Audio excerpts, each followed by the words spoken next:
Fala galera, boa tarde a todos, boa tarde bem-vindos, né, ao nosso canal Medcast PUC Paraná.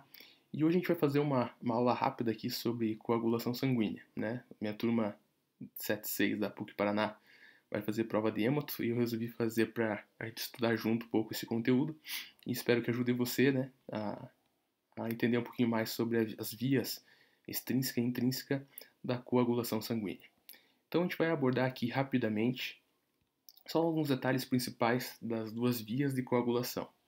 Então é importante lembrar que, de acordo com as descobertas dos fatores de coagulação, né, foi se dando um número romano a esses fatores que iam sendo descobertos, né? Então o fator 1, a gente pode ver aqui que é a trombina, não está representado, tá? Mas o fator 1 é a trombina. Depois o fator 2 é a protrombina, né? Fator 2. O fator 3 é aqui, ó, o fator tissular, tá? Fator de exposição tissular. E o fator 4 é o cálcio, tá? Então a gente tem o fator 4 que é o cálcio. A gente tem o 5, o 6, o 7, o 8, o 9, o 10, o 11, o 12 e o 13.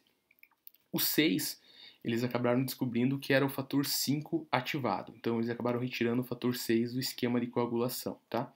O 13, ele vai agir só aqui no final da via, estabilizando então o coágulo de fibrina. Então a gente fala que o fator 13 ele não atua em nenhuma das vias, e sim ele só estabiliza depois todo o processo final, permitindo que eu tenha um tampão de fibrina estável, tá?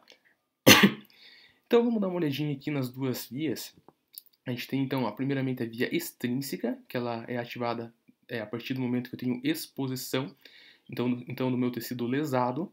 E eu tenho a via intrínseca, né? Alguns componentes do sangue, como por exemplo aqui a PK, que é a pré-calicreína, ela é ativada no momento que ela tem contato com cargas negativas de membrana rompida, tá? Então, como essa pré-calicreína ela está no sangue, a gente vai dar origem à via intrínseca, já está dentro do sangue. E a via extrínseca é decorrente da lesão tecidual que vai expor algumas substâncias, tá ok?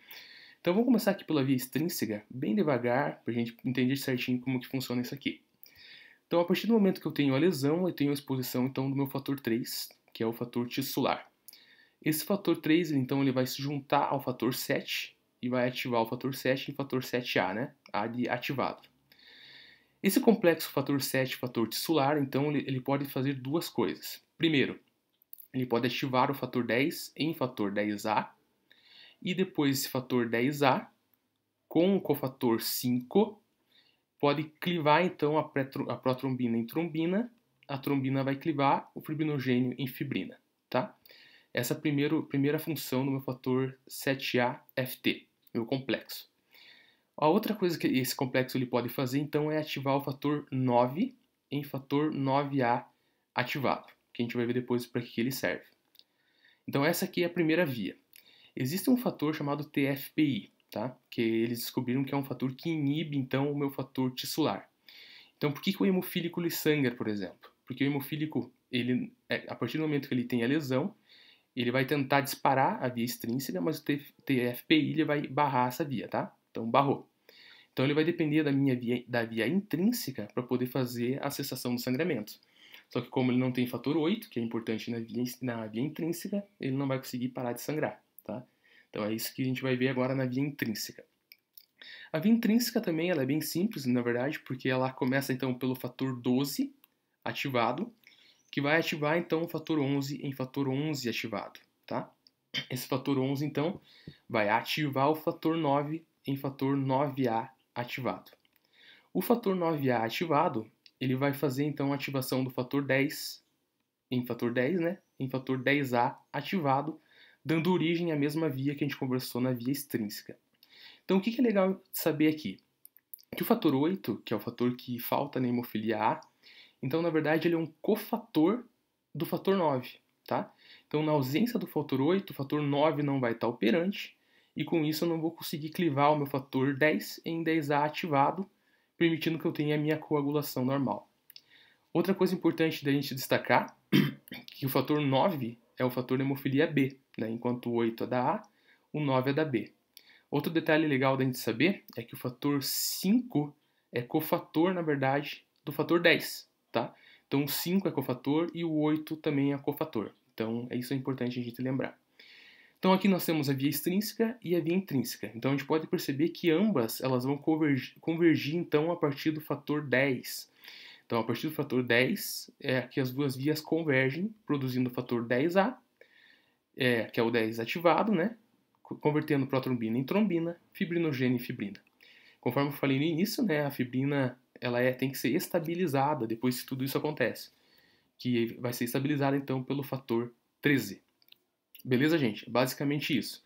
Então, recapitulando, a via extrínseca ela é ativada então pelo fator 7, junto com o fator tissular, que é o fator 3. Então, esse complexo vai ativar tanto o fator 10, convertendo em 10A, dando origem a toda a sequência, ou ele pode também ativar mais fator 9, tá? Que vai convergir aqui com a via intrínseca. A via intrínseca tem ativação pelo fator 12, tá? O fator 12 vai ativar o 11, que está aqui, e o 9 em 9A ativado. O 9A ativado com o cofator 8 vai ativar então o fator 10, dando origem à via comum, né, de via extrínseca e via intrínseca. Beleza, gente? Lembrando então da hemofilia, que é a deficiência do fator 8, que é um cofator importante. Então, se eu não tenho ele, a via extrínseca ela vai estar inibida pelo TFPI, e ainda sem o fator 8, eu não vou conseguir fazer o meu fator 10 se ativar, e eu não vou conseguir ter a minha fibrina no final. Beleza? Uma aula bem rapidinha, só para a gente ter uma ideia rápida das duas vias de coagulação sanguínea. Beleza, gente? Abração para vocês, curta aí o nosso canal, um abraço.